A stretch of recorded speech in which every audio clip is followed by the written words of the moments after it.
այս հարցը ամբողջացնեմ, ինչ ձեզ մեղադրում են օդի աղտոտվածության հետ կապված, այս բանը նաև ծառերից, տակով երբ անցնում են լվիճներ, այսպես ասած, քաղաքացիական, ինչու պատշաճ այդ գործընթացը չի իրականացվում, որպեսզի եթե ասում են հիմա է այս վիճակը, բամբրան ինչ արել, տակով անցնել չի լինում, եթե հատկապես նստարաններ կա ամբողջացնում մարդկանց վրա։ Ջորջան, Երևան քաղաքում վերջի 4 տարվա ընթացքում 60 հեկտարից ավել կանաչ տարածքներ են ստեղծվել իրենց ոռոգման համակարգերով։ Վերջին 4 տարում ավելի շատ աշխատանք է արվել այդ առումով, քան դրան նախորդող 22 տարիների ընթացքում։ Գնանք նայենք իրար հետ Եռաբլուրում,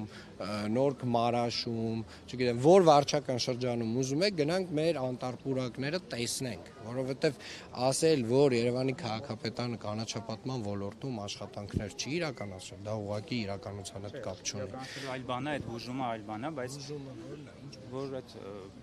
ծառերի վրա միջատները այս բանը Թեղիների մասին է խոսքը։ Թեղիները հիմնականում արդեն բուժման ենթակա չեն։ Այսինքն իրենք դեռևս խորհրդային միության տարիներին տնկվել են նրա համար, որպեսզի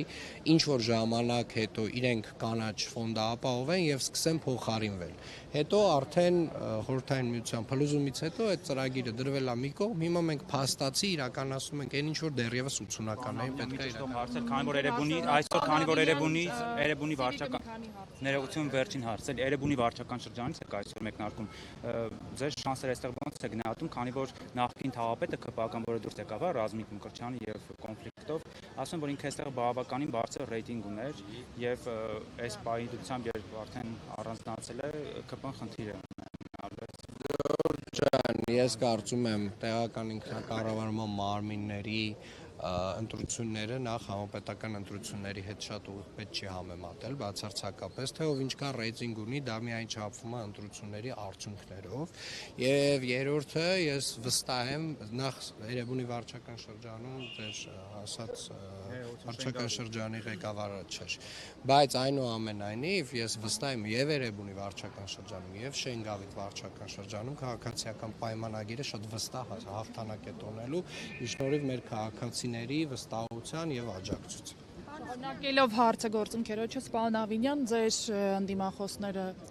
պնդում են, որ Երևանում ձեր քվեները սակավ են եւ ձեր հույսը միայն մարզերից ստանալիք քվեների վրա է։ Ամփոփելով քարոզարշավի 4 օրերը կկիսվեք ձեր տպավորություններով։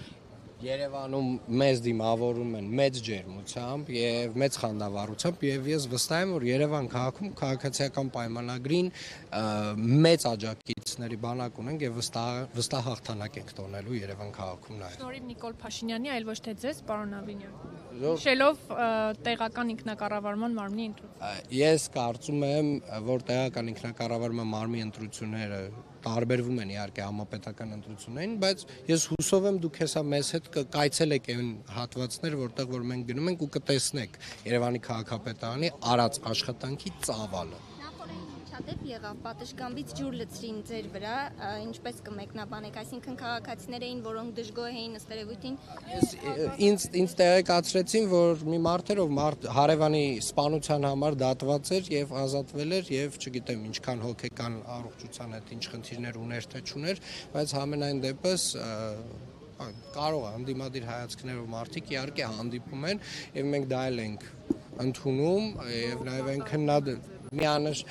ջուր լցնելը ինձ թվում է դե արդեն հա ասում եմ արդեն ով ոնց կմեկնաբանի լավ շնորհակալ եմ